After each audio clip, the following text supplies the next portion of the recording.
Fala pessoal, boa noite, sejam muito bem-vindos aqui a uma edição especial da nossa reunião da Comunidade Nousi, onde a gente decidiu fazer ao vivo isso aberto para todo mundo, porque teremos um convidado muito especial, que vai contribuir muito agora com o nosso conhecimento do ponto de vista de criptomoedas, de blockchain, do todo o desenvolvimento de investimentos dentro do ambiente de blockchain.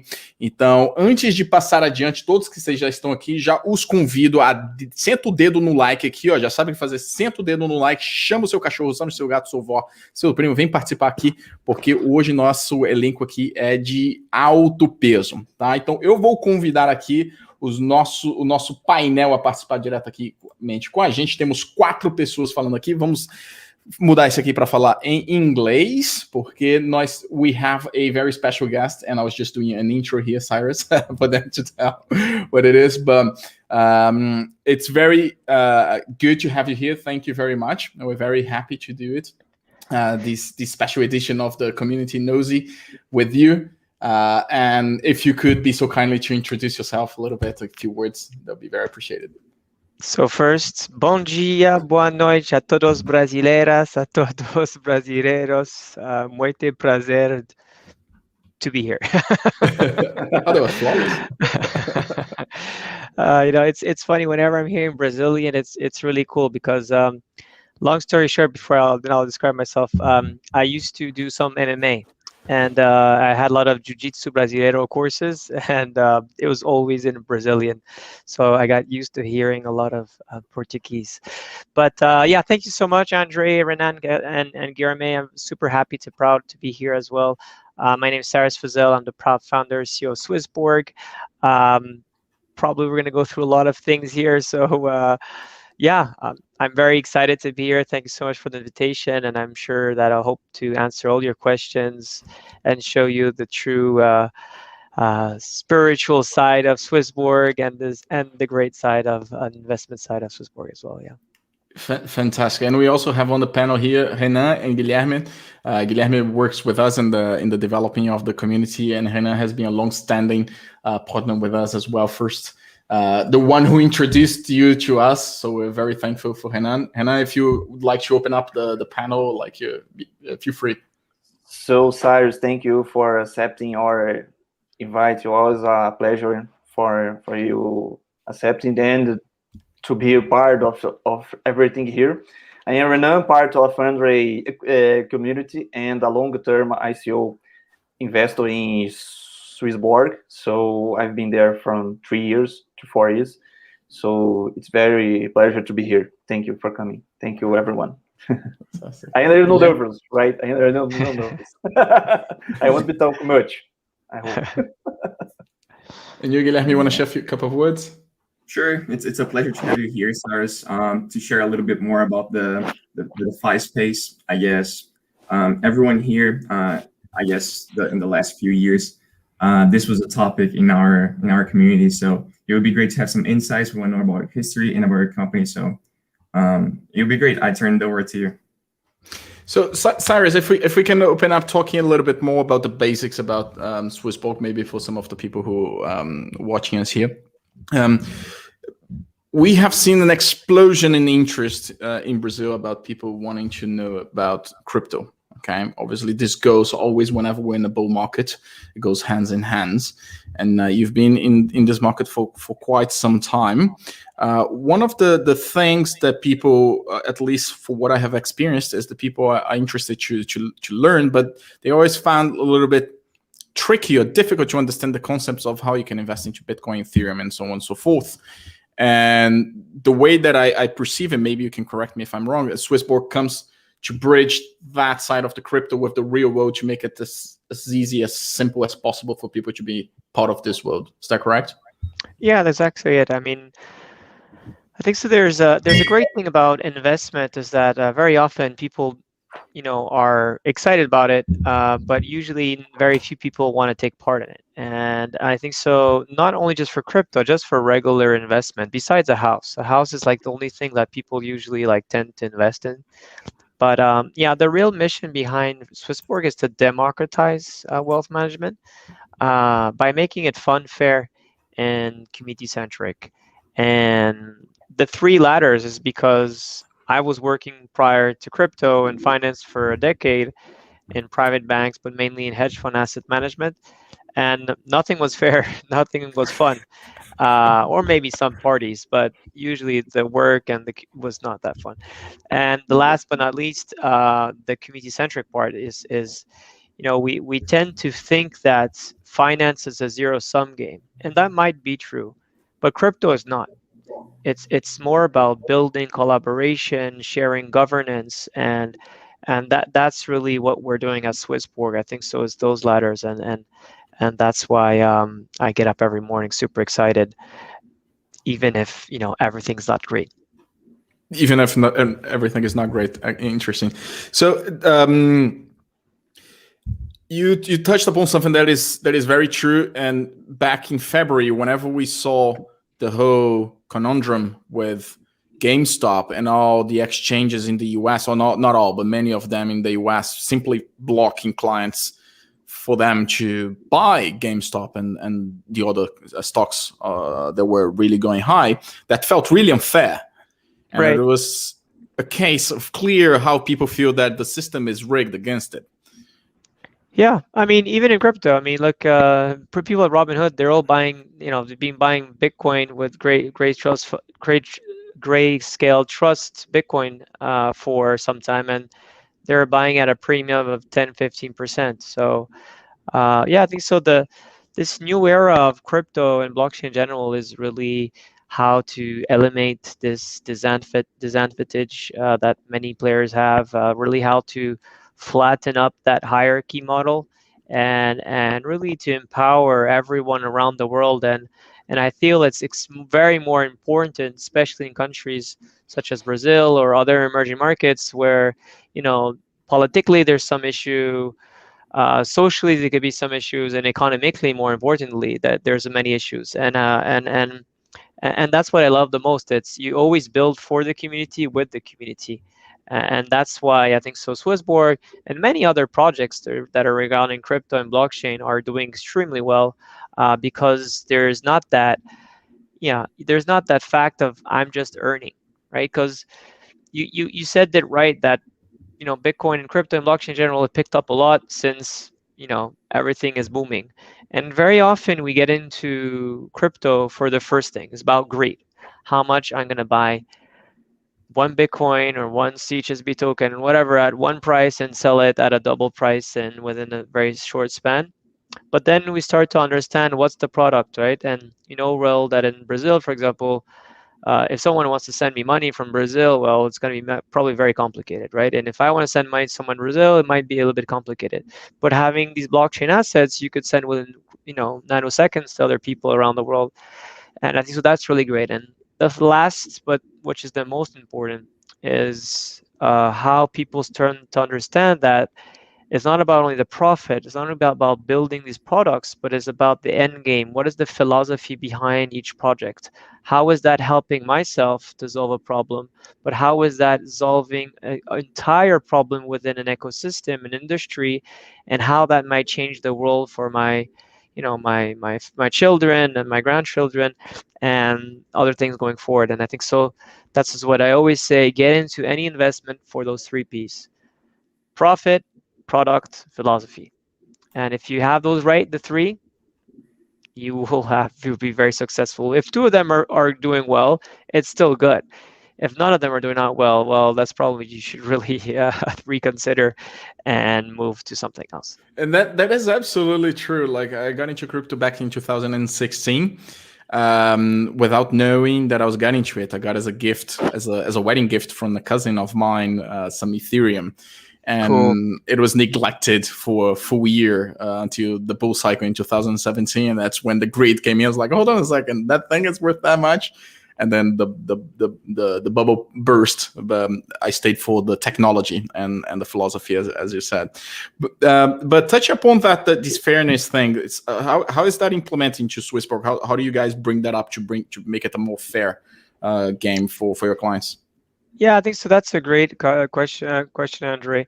And if I may, we never refer to clients here again. I think so. It's more community, because people are building while we're building, right? And it's not like I'm just a token holder, by the way, at Swissborg. I might be the founder and the CEO, but I'm just a token holder. I might have more decision and more power than other people, but I'm still only basically, working on this. And I think so. It comes from the genesis of our DNA, which is that we did an ICO in 2017, late 2017, early 2018, which, by the way, a big amount of Brazilians actually did happen to, not a big amount, but a fair amount of people in Brazil did participate, which is awesome. I was there during the ICO, by the way. Did a few things there, which was cool. And I think so. That's the greatest, right? Is that we could have raised probably, or not, but we could have raised through venture capitals and super investors. And today, the token was at 8 cents back then. Now it's at $1.30 or what. Out of 3 years, these guys would have made a big amount of money, right? But we just say, no, let's actually do this by a crowd offering. And I think so that's what the most beauty is, that anyone around the world, besides maybe a few countries, were able to participate. And we had 149 countries actually that did participate, 24,000 people around the world that participate to collaborate with us. And I think so that's one of the biggest magic, is right in the starting, we had the possibility of essentially people getting into it. And that's what I love about crypto, right? Now we're talking about banks getting into Bitcoin, all that, but they're getting very late. And in general, it's something that anyone could get in at any single pace, and especially through, I think so, Swissborg app. Many people know it. We launched this 13 months ago. Today we have close to 400,000 people on the platform, and it's a very easy way to get into crypto. And people love it because it's community backed. It has a philosophy as well that people enjoy, and more importantly, it's very secure, and it's very easy to get into crypto through us, essentially. Fantastic. So basically, you get your app, you create your profile, you fund it either via a wire or crypto, and then you can buy, sell crypto within your platform. I know you have contacts or connections with 3 or 4 exchanges where you try to look for the best execution price, and your clients are able to invest those cryptos within the platform to generate extra yield. Yeah, that's exactly it. I don't know if you guys can see my screen right now, but let me allow you one second. There you go. So within a few minutes, you're able to essentially onboard to do your KYC. Then you could deposit fiat. You cannot do that yet for Brazil. I know we are working on ways to bring in fiat rampways for Brazilian reais. So it's still not compatible there in Brazil, but I know it's really on our roadmap, and hopefully we'll get that. But you could do that with 18 other different currencies, or 17 other currencies, and then is usually deposited within 24 hours or less. And then what we've done, which is really cool, is that we put together a way that you could really buy and sell in the most efficient way. And the reason is that we aggregated multiple different exchanges. So we're like Skyscanner or Booking.com. We have aggregated multiple exchanges. And when you are buying or selling different digital assets, we are essentially doing arbitrage on multiple different exchanges. You can see here, it went from 10,000 euros to this amount of Bitcoin, and it went through multiple exchanges, multiple different routes in order you to get the best price. And that's what we're doing on a daily basis. And there's so much more to do. There's analytics you can really see. There's data that can able to see if it's good time or bad time to sell or to buy. And there's more and more DeFi things. We are today one of the best platforms, I would say, to buy and sell and get exposure to DeFi if you don't want to do this hard work by yourself. And we're offering yields with our Swissborg token, which are very high. I think so right now we're at 10%. Yeah, we have 16% today on USDC if you're premium. We have 8% on Bitcoin, which is just crazy if you compare the other platforms, and we have 7% as well to earn on Ether, which today is, I think, so very high, and it's really cool. It is phenomenal. Can you share a little bit more on the process, because the DeFi is something that is really hot right now? How is it that a client, once they start to to invest that or to put into work into the DeFi, if you will? How does it work on the background? Yeah, I'll just that's a very good question. So, long story short, maybe we'll go here on earn.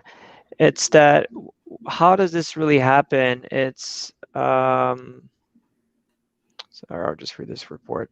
So how does it happen? So it's exactly the same thing that we do for buying, selling assets on these different exchanges, right? But this time it's completely decentralized. So what we're going to do is that we're going to be lending essentially your crypto, so the crypto I just mentioned before, into different decentralized exchanges and lending protocols. Okay, so those two different protocols, as you can see here, it's a combination of usually of Binance Smart Chain, and so here this is Binance Smart Chain, and this is Ethereum.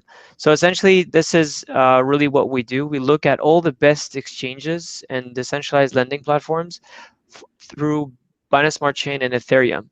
And then what we do is that we're going to lend in these different decentralized pools, and they're going to offer a high rate for borrowing that money.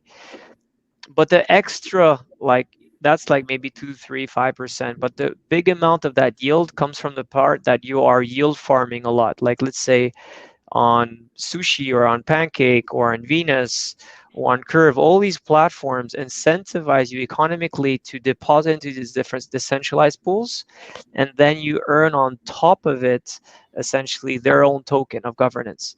And then we sell this obviously token of governance on a daily basis, and that's what brings you these high yields.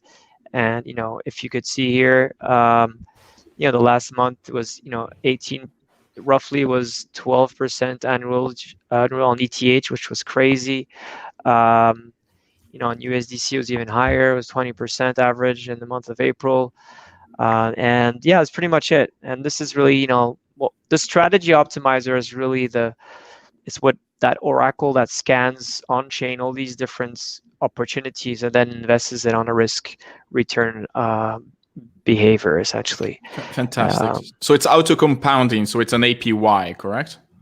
Yeah, exactly. It's auto compounding, exactly that. And as you can see, it's very highly diversified into all these different pools. And last but not least, we have a safety net. So even if these rates are floating rates that are essentially guaranteed, but it could happen that one of these pools could blow up.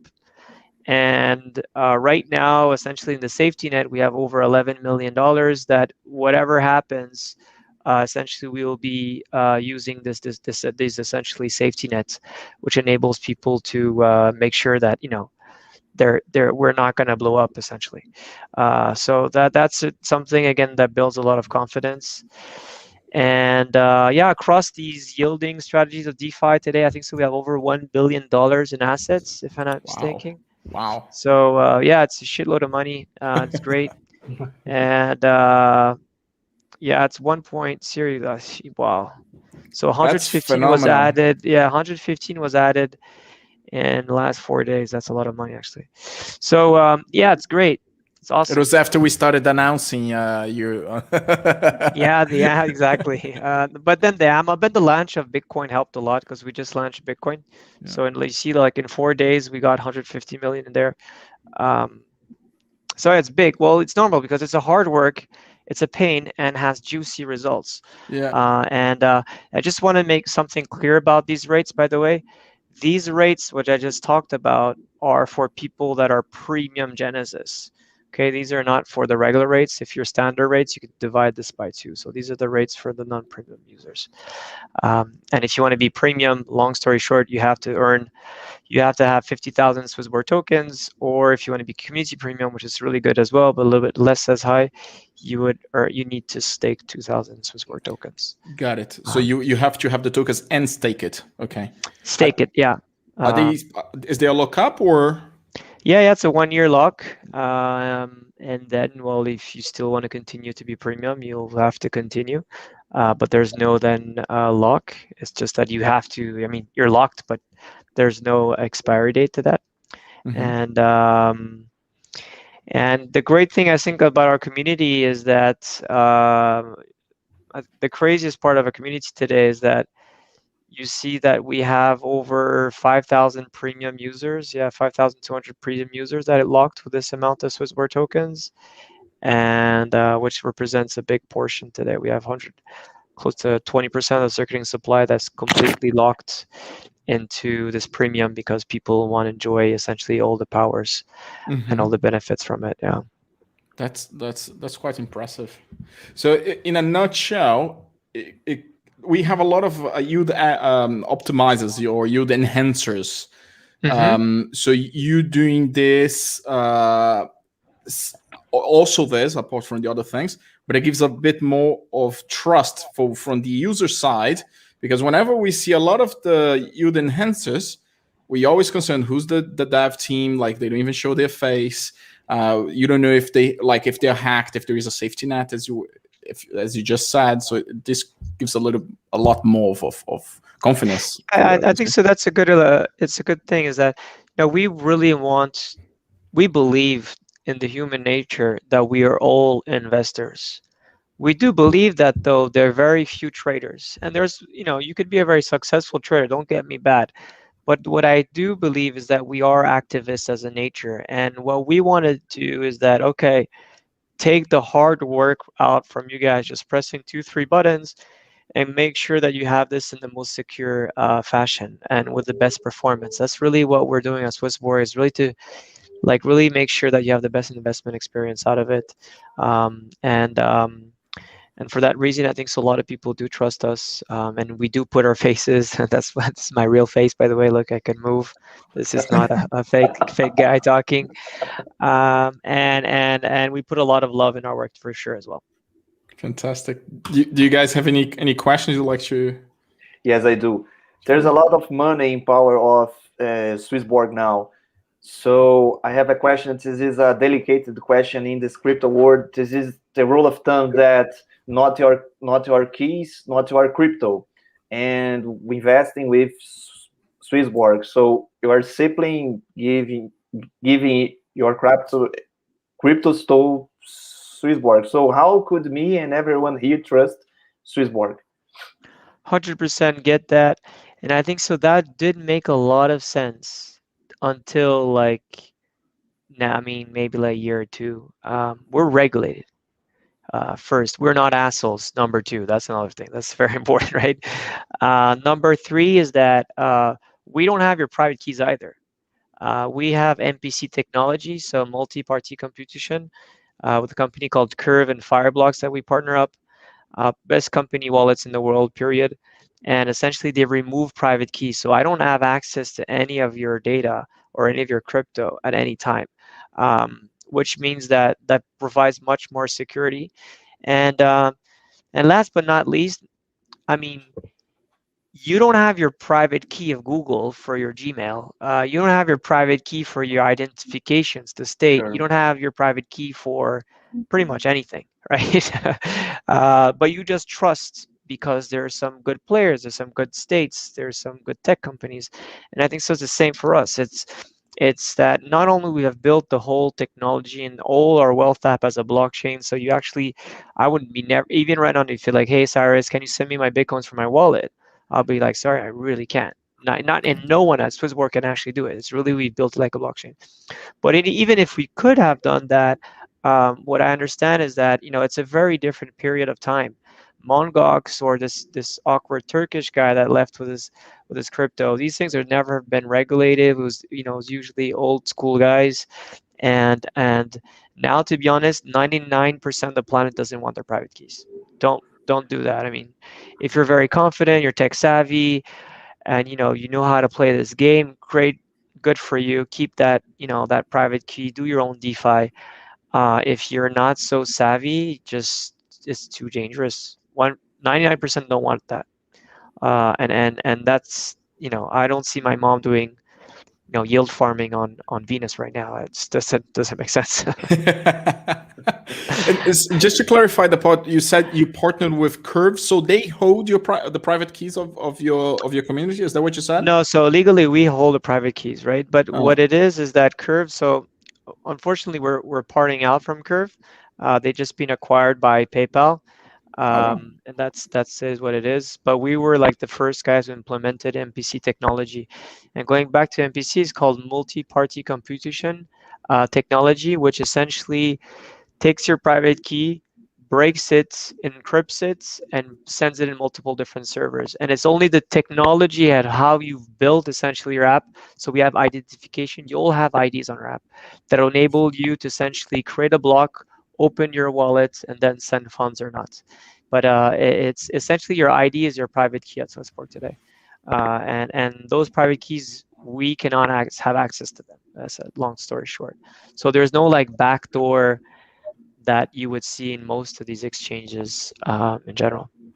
Fantastic. Guilherme, you haven't... I just want to take a step back, Cyrus. I was thinking really about my mom. If my mom was thinking about investing with you guys and you have absolutely no idea about the crypto world, and you just open your account and you see, oh, is there a minimum to invest with Swissborg? That's the first question. And second, if you could just expand a little bit on the products you guys offer, because I think this would be really interesting just to have this this approach of knowing, is there a minimum to invest and what products am I getting? Yeah. So again, in I think so in 30 plus countries we offer different fiat gateways, and the others is only crypto account only for time being. So for those countries, we still have some limitation, is that if you don't have crypto, well, you can't go through us yet. But if you're in countries that you essentially we have fiat gateways, or you already have crypto, you could just transfer crypto within a few seconds, or fiat, and usually within that same day you receive it on your account.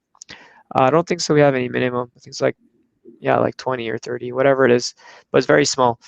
Then, well, you have like 15 different cryptos. We only list cryptos that we are very bullish. That's another thing. Like, we don't say, we're not just going to list like Bitcoin Cash because we think, it's a big thing. Personally, I think so Bitcoin Cash is never going to happen. It's my conviction, and I think so in our team is the same thing. There's a lot of different other ones that we not have a strong opinion, like a Litecoin. I personally have some Litecoin, but do we feel that Litecoin is going to persist and is going to be a big one in the future? We don't think so. So we always go through a big amount of due diligence before bringing in any type of crypto. We talk to the teams, we try to create partnerships, and then we try to see what is the real value it's bringing into the game or not. And that's what we usually do. So it takes a lot of time to bring in new cryptos.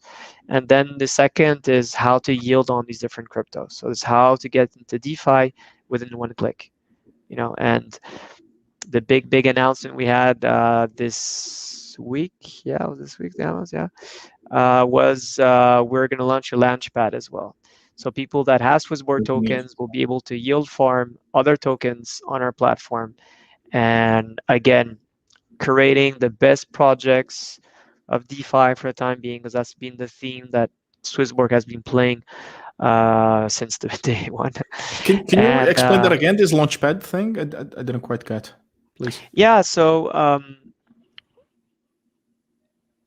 IDOs, which is the new ICOs, will be done through Swissborg platform. And people that will have essentially Swissborg tokens will be able to farm new tokens.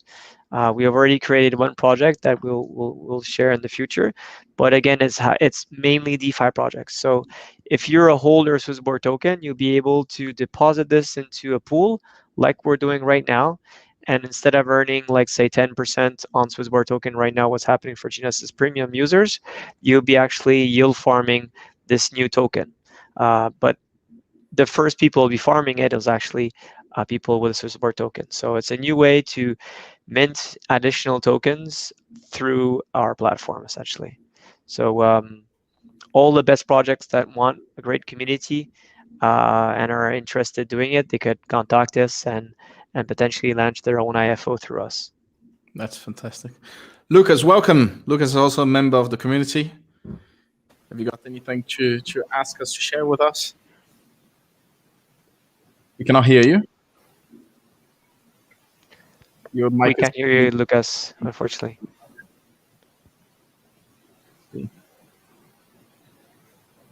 Nope. Well, while he's finding out what to do, you're good?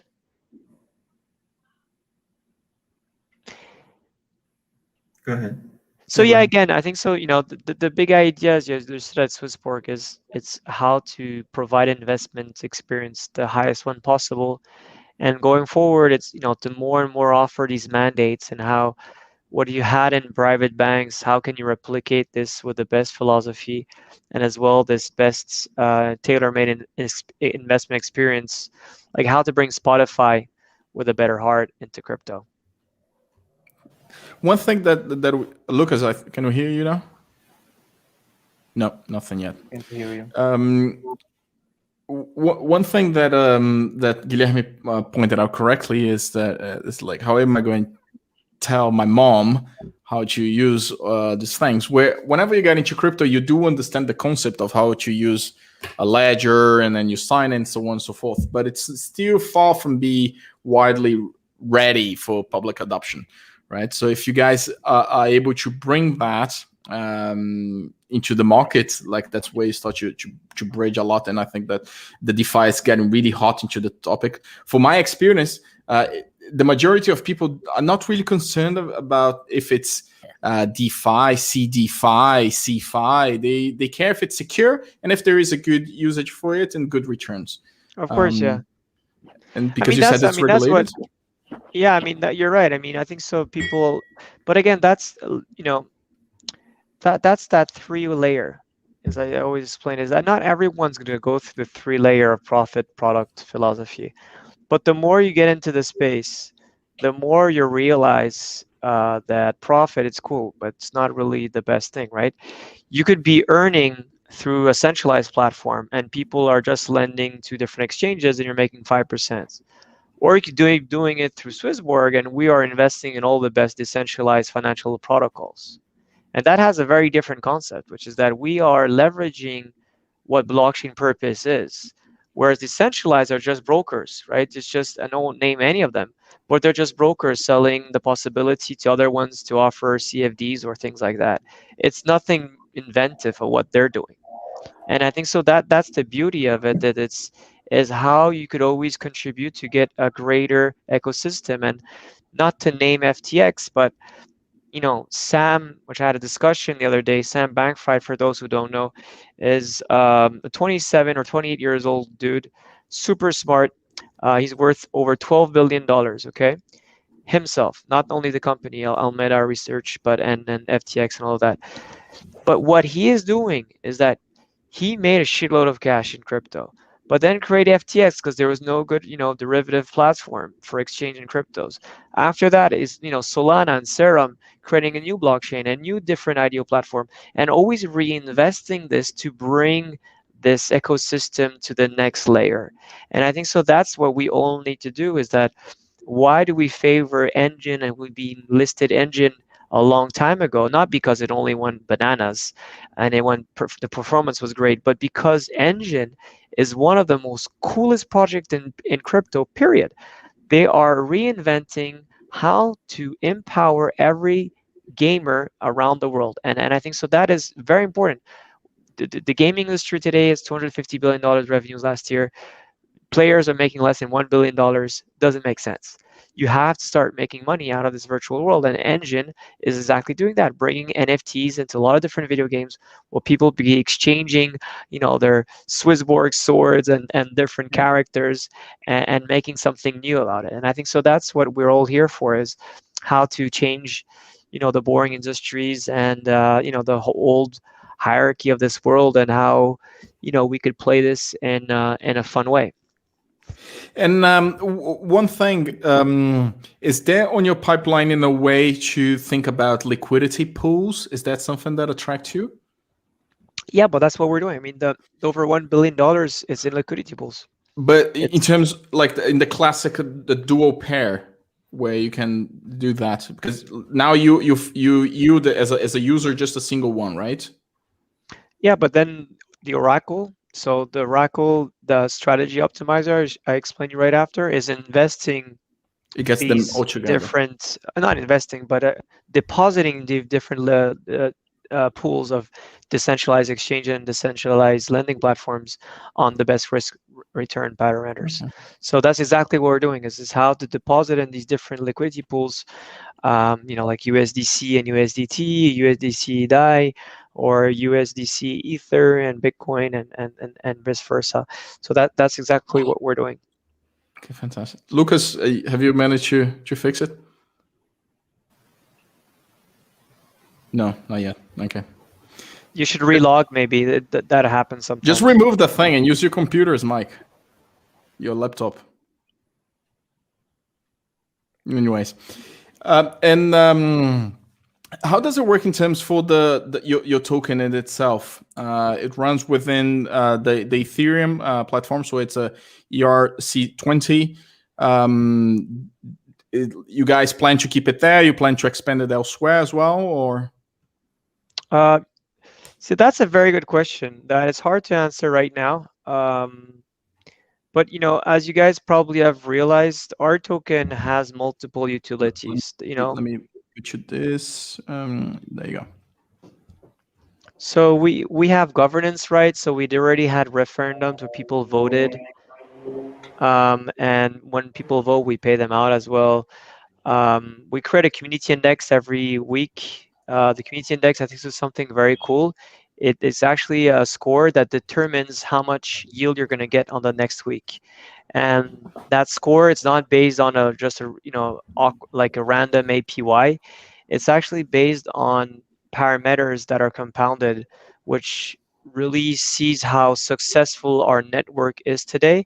So those parameters are based on the Swissborg activity, like how much people are onboarding and how much usage is it, retention rates. Then it's based on the volume on the Swissborg token itself, our game that we have, the DEO, and last but not least, like things we're doing today, social media. And that gives you a score, and then you, with a score, essentially, as you understood, you get a yield. We have premium, as you guys understand. Premium enables you to give you better powers, more yield. We have the protect and burn. I think so. This is very as well creative. So it means that whenever our token is not performing well, we have a big pool of our assets that goes to buy back the token and then burn it. So it has that double pressure of protecting it, but as well burning it and reducing the supply, which is something that's really great. And if you look more at the metrics itself, a lot of the tokens actually today are locked, right? These are locked for a year, and these are locked during the yield program.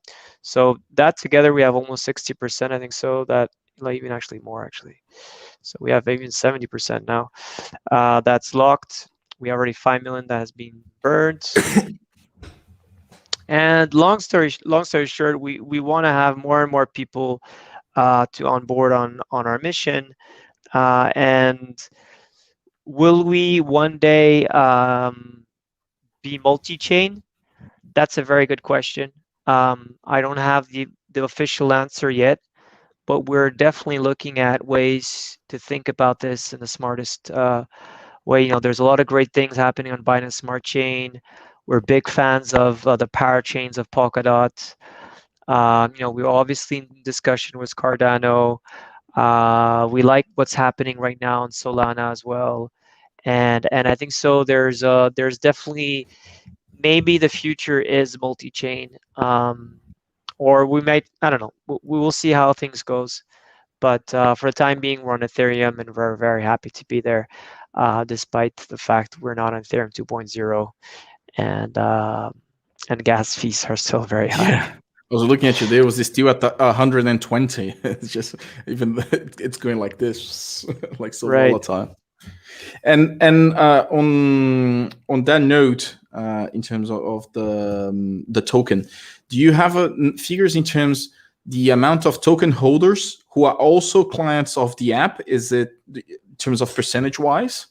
Yeah. So we have out of, if I'm not mistaken, I think so we have roughly 120,000 out of the 360. So 1/3 of people have our token, which we need to do a bit better, but yeah, it's still good enough. I think so. Over 100,000 people around the world, and then obviously on other exchanges and decentralized wallets, things going through Uniswap whatsoever. But we have 120 on the app, yeah. Okay. And the validators are yourselves for your token? So we don't have validators, as we're not like a blockchain per se, but what we do have is that we do have a national council. So this national council, which is here, these people, so what's a national council? So for those who don't know, very Swiss, huh? It's very Swiss, yeah.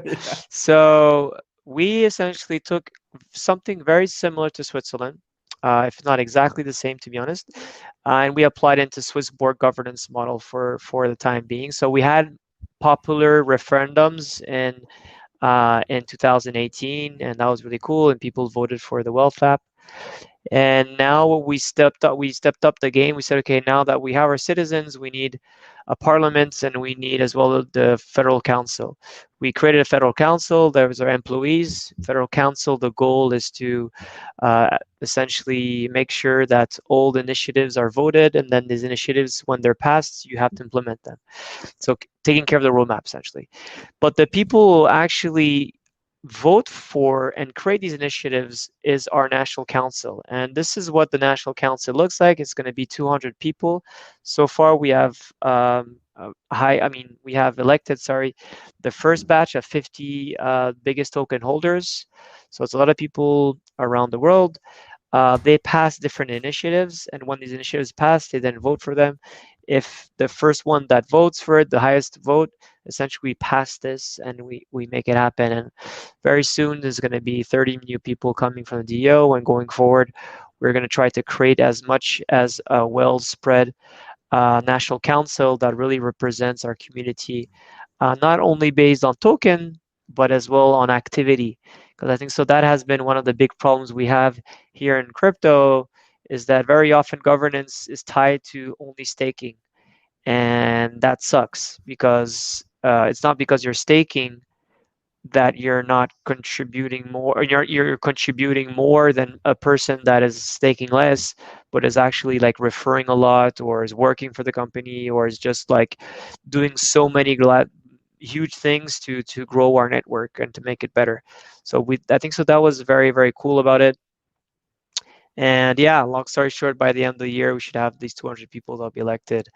And that's going to be a super cool way to, again, to decentralize our power, our governance system, and make sure that people, like, let's say, like, if someone votes here for Brazil fiat reais happening, well, we'll make it happen. And I think so that's really cool, right? So anyone that's part of the National Council and really wants us to grow in Brazil, well, then he or she will then take the initiative, hope that will pass, and then make it happen. Yeah, I think so. I love that process. Fantastic. Very, very Swiss indeed. Lucas, third time is the charm.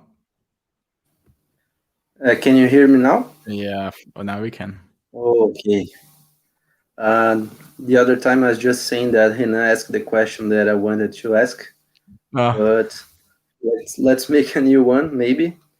I was thinking about this these other days, and we talked about in the community, but how do you feel about the central banks working on crypto, and how this affects the industry? Yeah, it's freaking cool. Love it. I'm myself, in my spare time, I do advise people there.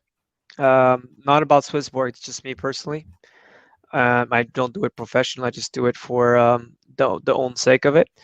But yeah, I think so. It's great. You know, I strongly believe that central bank digital currencies will unbank all the people that don't have that facility.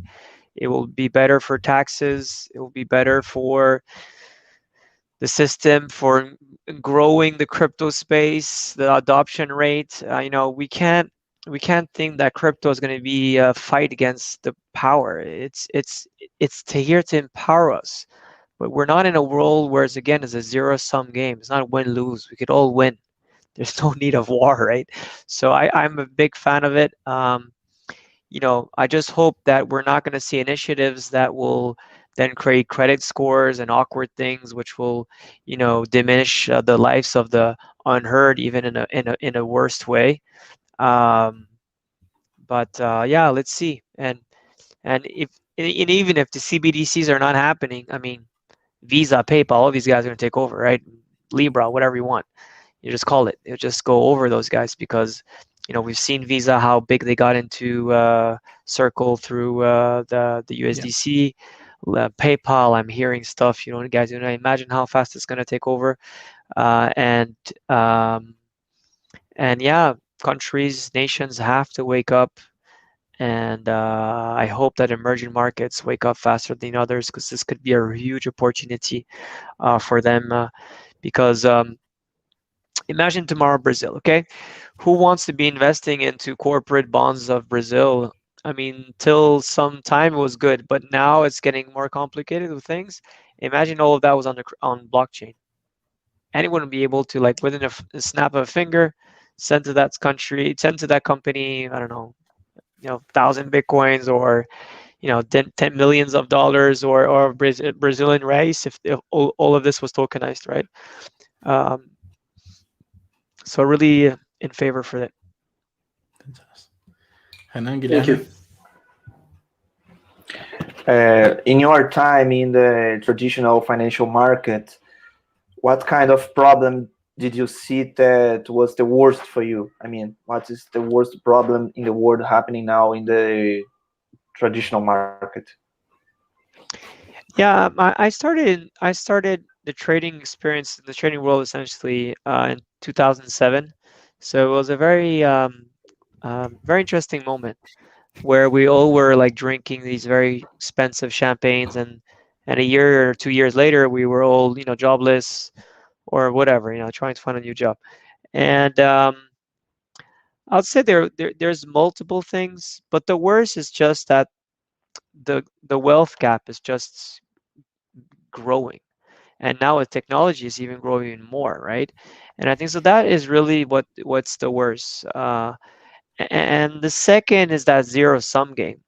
Financial markets is here to sell you shit or to sell you good things, but it's only about selling. Goldman Sachs in the last 50 years just sold things. They didn't create anything. I mean, maybe subprime or things like that, but that's not like something great, right? None of these financial companies have really created something. And that's a bit weird. They're not creating, I mean, Google and Facebook, you could like it or unlike it, but they are creating a very big amount of crazy great and crazy and bad products, right? Finance has created a Swift protocol in 75 and then let it to go, and like, okay, we don't need to create anything. And then, there was maybe PayPal, but these were not really financial companies, right? Nothing has been really invented. And I think so that's the saddest part about finance, is that you're not here to create anything. And then whenever there's a new thing that brings in transparency and fairness, they're like, whoa, no, let's hide our fees. Let's make sure we have our dirty handshakes and play golf with only our friends. And that, little bad duck over there, who gives a shit about it? We're going to sell him at the end, and then we're going to move to the next phase and invest into this new bubble thing. And I'm not saying crypto is solving all this problem. What I'm just saying is that crypto is bringing transparency. More importantly, is bringing is inclusiveness and accessibility. So that has a different thing. It has a very different color, and it has a very different color as well in terms even of physical color, right? It has no borders, right? You could mine in Brazil, you could mine in Iran, you could mine in North Korea and South Korea and Israel and in the US and France and wherever you want. And it's a very more global economy that enables us to interconnect and potentially interconnect on a better, wiser thoughts. And I think so, not everything is clean in crypto for sure, but at the end, it's much better than whatever we have seen. Fantastic. Cyrus, I'll ask Fernanda's question here. She's wondering if Swissborg has any specific reason not to be available in the US specifically. So do you have anything to add on that? Say again, sorry? So she's asking, why is Swissborg not available in the US yet? So be first the Swissborg, so ORG, but Yeah, yeah, yeah, that's yeah. so cool, Fernanda. She corrected Uh, after this one. She corrected.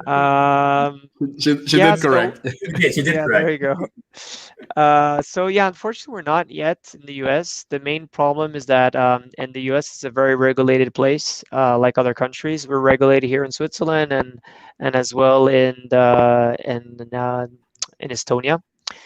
So that really covers our European presence and world presence, but not yet in the U.S. So yeah, if we go to the U.S., we'll need to be friends with Uncle Tom, spend a lot of time and resources, and for the time being, the U.S. is very well covered, I would say, by other institutions, and yeah, we can't be everywhere yet. We're only 160 people at Swissborg, which is a big amount of people, but it's still a very small amount of people when you compare this to other platforms. It was very interesting the comment you made about like the old finance saying, "Oh, let's not be transparent, let's not share our fees." I remember when MiFID came into place. MiFID, for people who don't understand, is a regulation that came striking across the European financial industry. That was a way to make things more transparent, to create more protection for clients, and so on and so forth. It wreaked havoc. It was completely difficult to implement. The whole system was like so entrenched to do it. So definitely, it's basically because the financial industry is like centuries of companies that have been merged together, and they are so difficult to disentangle them that crypto just comes like in a light switch. You come and then like everything is transparent and it's smart contracts. Boom, boom, boom, boom, boom. Nothing to argue about that. And talking about that. Switzerland is where you have the crypto valley. You have all sorts of foundations here, the Ethereum Foundation being the most known. How is the Swiss government approach towards the crypto industry? If you can share more light into it, how difficult, how easy it is, new developments, and so on and so forth. Yeah, so in terms of philosophy, it goes really hand in hand, right? Blockchain is just very much inspired by what is Switzerland, right? Switzerland is the only democracy in the world. People say, "Oh, that's not true." And like, it is. It's the only real direct democracy. All the rest is you only have the power to elect people that will take the decisions for you. But Switzerland, we vote every month we do referendums. So already that direct democracy has very much a thing to do to blockchain. Then decentralization. I mean, there's other countries in the world that are decentralized, and like the US and this and that, but I think so Switzerland is very good at that. Innovation, obviously, Switzerland's a great country for this. So there's a lot of different things, and that's what Switzerland and blockchain does make a lot of sense. So I think so in general, Swiss have this tendency of being risk averse, but when it goes to money and crypto, for one reason, I don't know why people are like, fuck it, they're like, nah, we get it. So it actually is very well spread, and there was a lot of smart people. I think so. That was a cool thing about Switzerland. There was a very big amount of smart people in the game here that were like, okay, this is actually game changer, guys. Wake up. And so that was very beneficial for us. The other part is that when you just raise an ICO, so we raised 52 million Swiss francs. That's a huge amount of cash.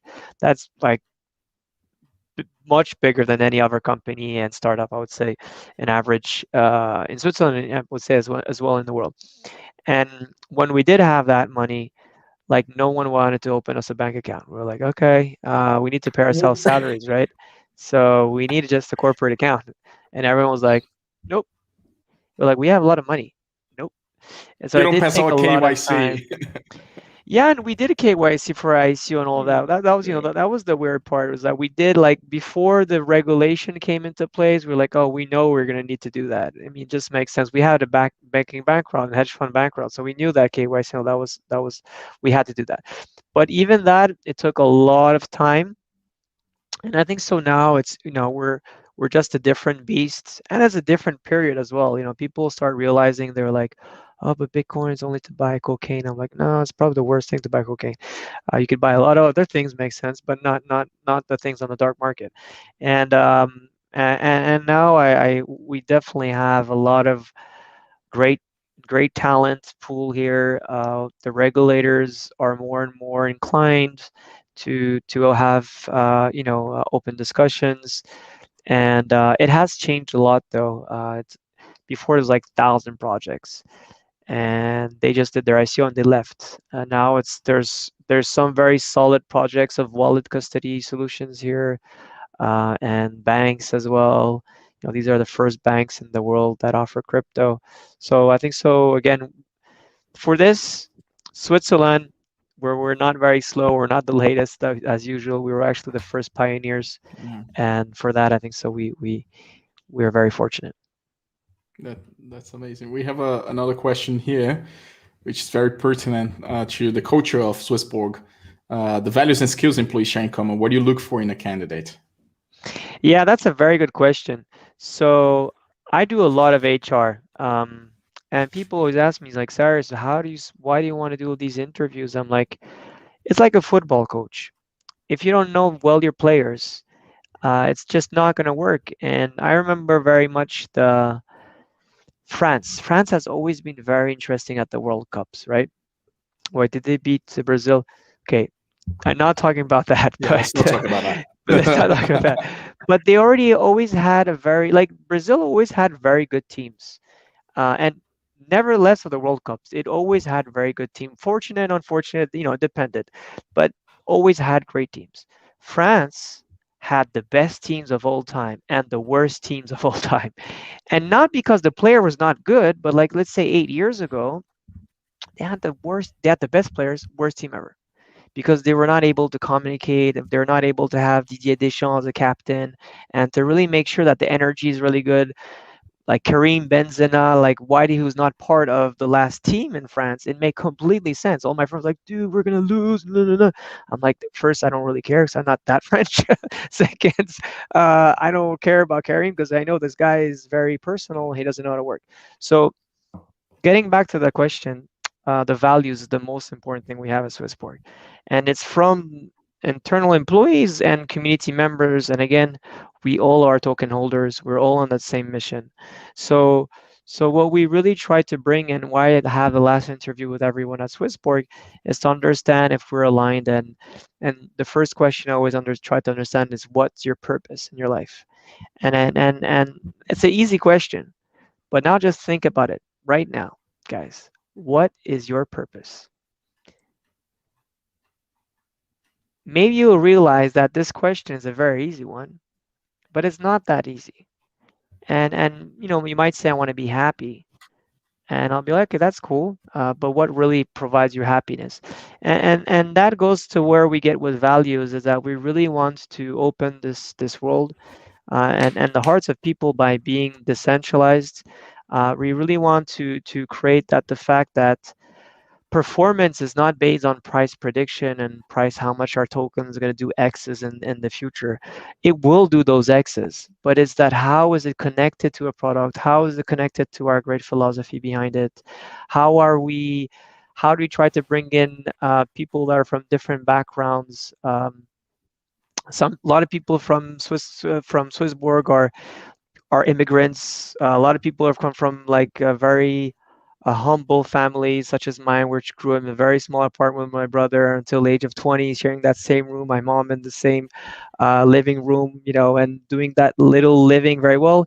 And some of us, are fucking loaded. Great for them. And I think so that diversity is something that's very important. That passion that you have behind whatever you're doing. If it's accounting, you can't just be a regular accountant at Swissborg. You need to go into Python. You need to really understand how to manipulate data, because that's what's about accounting, right? It's not just about filling the box on a balance sheet. And I think so that's what we always want, is that proactivity and how to push yourself, and how to, last but not least, is how much fun do you want? If you're boring like shit, fuck it, man. Don't apply. I had that boring life before, okay? Don't need it to have a second time. We need serious people, but we need as well cool people that enjoy and speak up and admire those small moments of life. Yeah, that's fantastic. And that goes to show the difference between the old finance and the new one. The old finance, everything you just said there would be completely like, that's a no-go. Don't come with those thoughts here. Like, we have to follow the rules and so on and so forth. So that's very spot on. I think one last question here, and it is regarding your community. Let me see if I can find here. It was asking if the Swissborg community is similar to the aliens world. Let me see if I can find the comment. Do you know where it is, Guilherme? Yeah, I saw it here. It's Jose Pedro. Yeah, I don't know what that means. Don't know what alien is, but for sure we do work a lot. We do sacrifice a lot in our work, in our life. But again, we do it. We try to do it as have fun as much as possible at the same time. So we do it. Yeah, whenever you're doing with passion something, it doesn't really matter. It's you commit a lot, you invest a lot of your time. But at the end, the results are very cool. And, I've heard so many stories recently of people saying, thanks to you guys, I sent my kids to university. Thanks to you guys, I bought my car that I always wanted. Thanks to you guys, I bought this and that. Thanks to this, I was in finance. I quit my job. Now I'm doing something completely different. I'm traveling the world. And, I'm on behalf of that, I'm doing, and finding people's purpose and enjoying that. I think so that's what we need to figure out in 21st century. 20th century was to build a lot of shit that was useless. 21st century is about finding who you are and how can you contribute to this earth that might be great in the future or might be horrible. And it's our time to decide. Fantastic. Do you guys have any further questions for Cyrus? No, Cyrus, I just want to say something that as we were talking before, you said something. If you're gonna I can't say the exact words, but something in regards to if you're gonna do something, go big. And I see that you are an inspired leader for Swissborg, and I just think that it's just great to hear someone that is leading a company to share this enthusiasm, where you're just so excited to work every single day. And I'm talking about how I feel, listen to your words, describing your company, you're passionate about your company. And this shows confidence to your clients to deploy and just to have this sense of confidence to be there and to just share your investments with the Swissborg. So it's a pleasure to have you here. And if anyone has any further questions to Cyrus, Muito obrigado. All right, Cyrus, we passed a little bit more on the dot, but again, thank you very much. It's very, very good to hear someone who's firsthand doing this, changing the world. You bringing all these tools to people, as you said, like I put my kid in college, I bought a new car, so appreciate that a lot for it. I leave the last words to you. Perfect. Well, again, a todos los brasileiros, muito obrigado. And sorry I could not speak Portuguese, but wish you all the best. And the future is bright, as my brother always says. Excellent. All right. Thanks, everyone. Thank you, Cyrus. Guys, if you're still here, just make sure to hit the like button, subscribe in the channel, and I'll see you next time.